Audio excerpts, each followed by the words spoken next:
आप भट्टी साहब फवाद चौधरी साहब के इस्तीफे को किस तरह देखते हैं? उन्होंने लिखा कि मैं इमरान खान से राहें जुदा कर रहा हूं।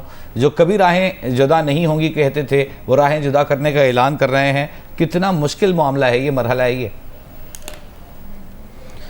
देखिए, जो कुछ तहरीक इंसाफ के साथ हो रहा है, या जिस तरह तहरीक इंसाफ के लोग छोड़ रहे हैं, या जिस तरह तहरीक इंसाफ और इमरान खान साहब जिस तरफ जा रहे हैं, जो शवाहिद आ रहे हैं, या जो 9 मई के हवाले से जो कुछ आ रहा है, उस पर तो दुख होता है, तकलीफ़ होती है, ज़ाहिर है कोई अच्छी बात नहीं है। और इमरान खान साहब की ये बात भी वक्ती तौर पर अगर मान ली जाए कि जबरी तलाक़ों का मौसम आ गया है, मुकदमे, केस, गिरफ़्तारियाँ, दबाव, सारा कुछ मान लें, लेकिन कुछ आज ही शायद वो सोच लें, या उनको सोचना चाहिए कि ये जो मीर जाफ़र, मीर सादक, न्यूट्रल्स, हैंडलर, सहूलतकार, mister X, mister Y, dirty Harry, हैवान हो तुम, फ़लाना फ़लाना फ़लाना, और जो आर्मी चीफ़ बाप होता था अपने दौरे इक़्तिदार में, वो आर्मी चीफ़ गद्दार हो गया। जो DGISI मुल्क का निगहबान होता था, वो गद्दार हो गया। जो फ़ौज मुल्क की सलामती की ज़ामन होती थी, वो फ़ौज गद्दार हो गई।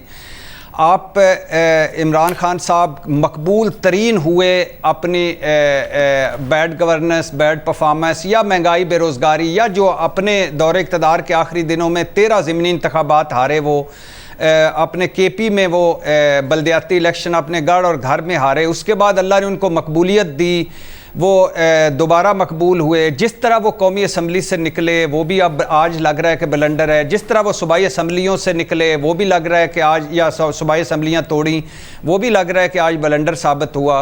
और जिस तरह फ़ौज से लड़े, अगर आप सियासत में आए थे, फ़ौज को फ़तह करने आए थे, अपनी फ़ौज को फ़तह करने आए, तो फिर तो सही जा रहे हैं आप। लेकिन अगर आप सियासत करने आए थे, और सियासत भी इक़्तिदार की करने आए थे, और आप का मुकाबला PDM से था, और आपका मैच इस सतह पे था कि 10 विकेटें बाकी थीं, 10 ओवर थे, 10 रन चाहिए थे, और उस वक़्त आपने ये जो फ़ौज से लड़ाइयाँ ली, फ़ौज को पूरी फ़ौज को जो आप कल कहते थे कि फ़ौज पर तनकीद करना ही वो जो है वो गद्दारी है, आपने वो सारी हदें क्रॉस की। तो उसका अंजाम जो आज सामने आ रहा है, और जो ये उसका नतीजा सामने आ रहा है, जो फसल 13 महीने में बोई थी वो सामने आ रही है, और फिर भी दुख हो रहा है, तकलीफ़ हो रही है। यकीन करें, उसकी वजह यह है कि इमरान खान साहब तीसरी फोर्स के तौर पे आए थे, उन्होंने एक स्टेटस को तोड़ा था, और वो तीसरी फोर्स के तौर पे मौजूद थे, और इस मुल्क की एक बड़ी सियासी जमात थे। और लेकिन वो जिस तरह की लड़ाइयाँ वो लड़ रहे थे, या जिस तरह उन्होंने चुमुक की लड़ाइयाँ लड़ी, आज इमरान खान साहब को सोचना चाहिए कि उनके शेरी मिजारी साहबा मान लिया गिरफ्तारियाँ, मान लिया दबाव, लेकिन मुझे बताएं कि जबरी तलाक़ें भी मान लिया, लेकिन मुझे बताएं, शेरी मिजारी साहबा से अगर ठंडे दिल से पूछें, फवाद चौधरी साहब से इन मुकदमे गिरफ्तारियों के अलावा भी ठंडे दिल से पूछें, किसी तरीके इंसाफ के बंदे से पूछें, तो क्या वो आर्मी चीफ़ गद्दार होता है ये वो कहेंगे कि हाँ होता है?